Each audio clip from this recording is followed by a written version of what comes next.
All right, good evening to you. It's Wednesday, and it's been a beautiful day, a little bit on the cool side throughout much of our coverage area, but nonetheless, a good day to be out, a calm day compared to what we're expecting to happen within the next few days. And all of these things that we're going to talk about is things we've been following for the last 4, 5, 6 days.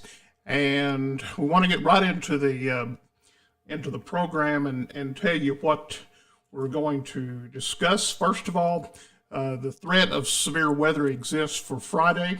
The Storm Prediction Center in Norman, Oklahoma, has indicated a slight risk of severe weather for a large part of Kentucky. That would be mainly from Bowling Green along the Interstate 75 corridor over in eastern Kentucky, and that does include our area. Severe thunderstorms are likely tomorrow or for Friday night into the early hours on Saturday. Again, this is the Storm Prediction Center threat levels, and they're indicating a slight risk, meaning that severe weather is likely for that particular period of time. Now, the probabilistics of severe storms and everything has been broken down into this map.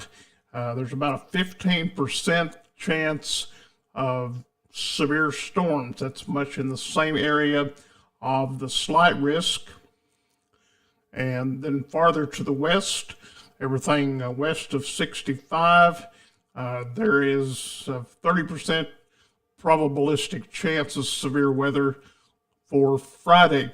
In fact, we're saying that probably the areas west of 65 into places like Murray, Benton, Beaver Dam, all of those spots, Madisonville, is posed for severe weather on Friday evening. And this is kind of a high-end situation.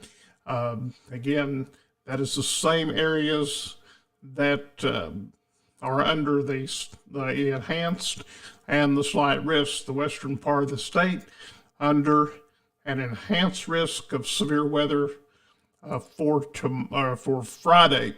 This again is from the Storm Prediction Center in Norman, Oklahoma. The main messages associated with this system, the National Weather Service says a strong system will move across the Ohio Valley into Saturday, and a conditional threat for strong to severe storms exists for Friday night. Now, this is all depends upon the amount of fuel that's available. That is one of the things you have to have before you can have a thunderstorm. This amount of fuel at this point is highly uncertain. However, winds outside of the thunderstorms that occur will be strong and gusty Friday night through Saturday. So even in the non-thunderstorm winds, we can expect them to be over 40 miles per hour. And this is something that could bring about power outages, could blow over trees, take out tree limbs, could cause a lot of problems, as well as power outages in this area. Now, the confidence for severe storms for Friday is relatively on the low side, so that is something that we can kind of take an easy breath about. But the confidence for the strong gusty winds at 40 miles an hour or greater, the confidence in that is very high at this point. So it's going to be an interesting period of time. Power outages are possible. I don't think we'll have widespread like we did the 3rd of March, but nonetheless, that is on the table. And we should be heads up and aware of what's going on. We mentioned the instability or the fuel that it takes to make the thunderstorms pop, and our instability models show the following. And this is something, if you're not really familiar with weather, it doesn't mean a whole lot, but when we show you the values for next week, you're going to get the picture. Anywhere between 95, 140, 120 joules per kilogram of instability through this area, even as low as 31. This is not a great amount of fuel, but just a little bit can trigger thunderstorms. The other thing that we have to have is the strong winds, and this is the 850 millibar wind model showing what the wind speeds are about 1 mile above the ground. And you can see impressive wind shears, anything between 70 up to 92 miles per hour. This, again, is for Friday night. If any of those winds can reach the surface, then we do have risk of severe thunderstorms, damaging winds, and maybe an isolated spin-up tornado.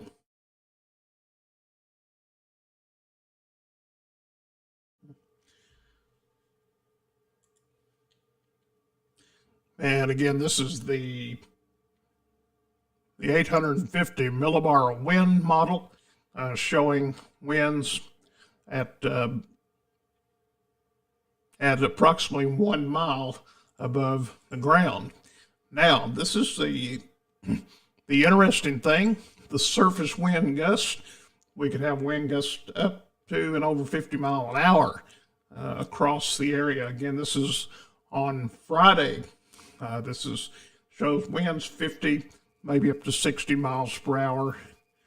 Some of these will not even have to be part of a thunderstorm. Just simply winds out ahead and after the thunderstorm passes. So it's going to be a very blustery night on Friday, and that will continue right through part of the day on Saturday. So it's going to be an unsettled period this weekend. One of the other things we look at for severe weather is the dew points. Dew points are not really that extravagantly high, anywhere between 50 into the 60 range. This is looking at about 10 o'clock on Friday night, right up into 1 o'clock on Saturday morning, anywhere between 50 and 65. And again, that is sufficient for severe weather. However, as we go back up and look at the Cape, or the instability that's required, there's just not enough. There's not enough there to really cause major problems, but it could be an issue. Right here is a look at those instability models. Again, that's something else that we look at. So that's the story for Friday. Now we want to go and transition ahead to Tuesday of next week, April the 4th. I know I kind of mentioned the 3rd on my personal Facebook page earlier this morning. But around the 4th of April, we're looking at another chance of severe weather. Even though it's a 15% probabilistic for severe storms, it's almost the same area that's in the current outlook. But this is definitely something that we need to pay close attention to. And here's the reason why. If you note the instability levels that we have on Friday, you remember some of them, I don't even think we had anything 200. Look at these numbers: 2,200, 1,200, 1,400, 2000. Uh, those are impressive amounts of fuel, and you don't really look at where it is the reddest or the highest numbers. Everything on the page is high. And just because it shows a track between Nashville and Bowling Green doesn't mean that'll be the path of the storm. It's just kind of showing where instability could set up on Tuesday of next week. So with that being said, we're very concerned about the weather setup for Tuesday, the 4th of April. And if we look at the wind shear at 850 millibars, or about a mile above the ground, see much of the same. Temperatures or wind speeds 50, 60 miles an hour, even up to 70 miles per hour, which is plenty for severe weather. The good thing about it, sometimes if you get the high enough wind shear, it can kind of destroy the storm, and you can have a wind event and sometimes nothing at all. But we're really concerned about this because of the extremely high amounts of instability or CAPE. And we will have to watch this very closely on Tuesday. And I encourage everyone to be heads up for the first part of the week. Now, the surface winds on Tuesday, really not that greatly impressive, considering we've had some of the strongest winds, 60, 70, 80 mile an hour, back a couple of weeks ago when all the power was out. Well, it's going to be a breezy 50, anywhere between 40 and 50 mile an hour on Tuesday. That's a wind gust as the storms move in and out of the area. So still kind of a blustery time across the area. Dew points is another thing we look at for severe weather. And on Tuesday, absolutely sufficiently enough to have severe weather. Anything in the 60s, it's kind of like a bad omen when you see those high dew points. You see the high instability and the upper level wind shear. It's going to be something to keep our eyes on. This is about 4 o'clock on Tuesday. And as you see, as we go into the evening, not a whole lot of change happens between 2 and 7 p.m. And again, there'll be a lot of variables to take place. We'll have to see updates in the maps, updates in all the technical data that we look at. But this is some of the things that we follow, and everything points for a significant weather event for Tuesday across the area.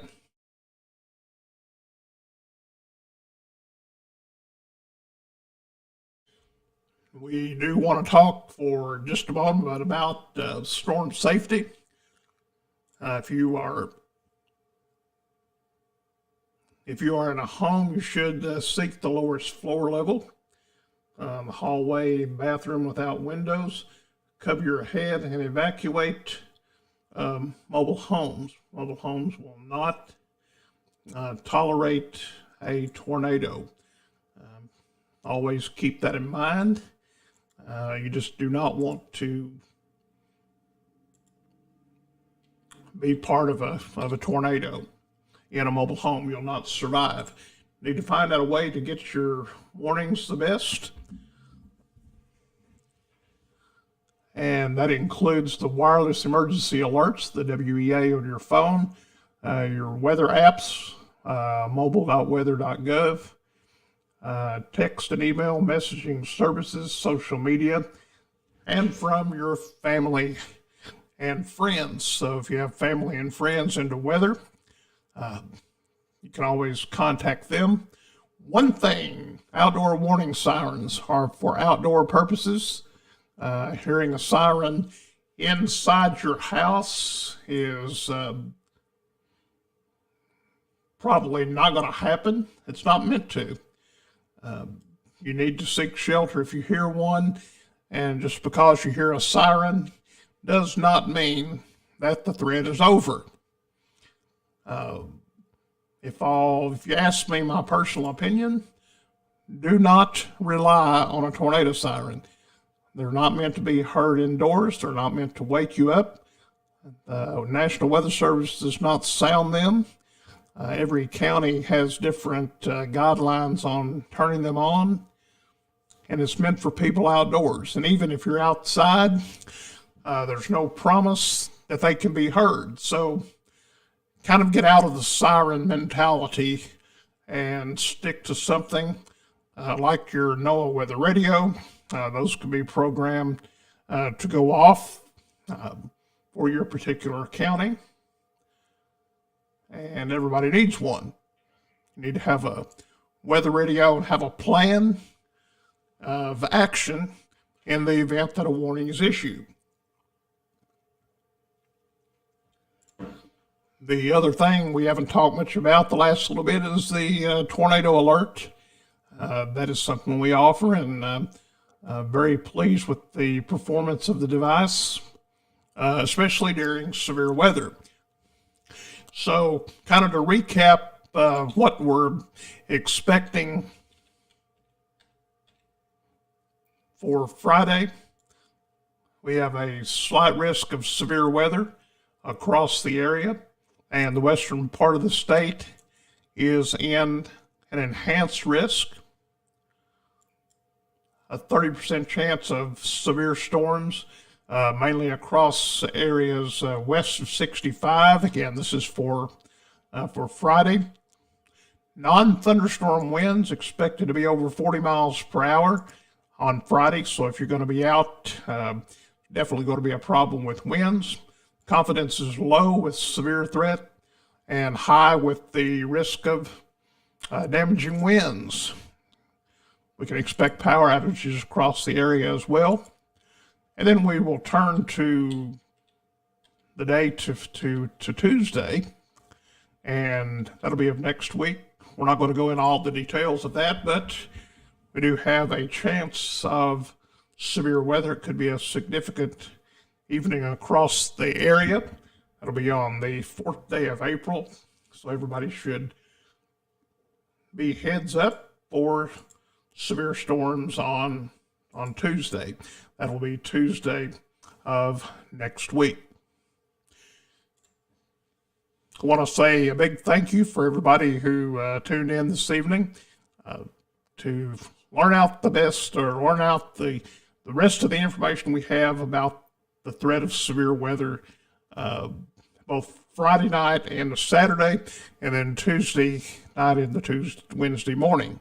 So we'll continue to monitor the situation, and we'll be posting updates as we've had since we've known about this. We'll be bringing more details, better information as we get closer to Friday and Tuesday as well.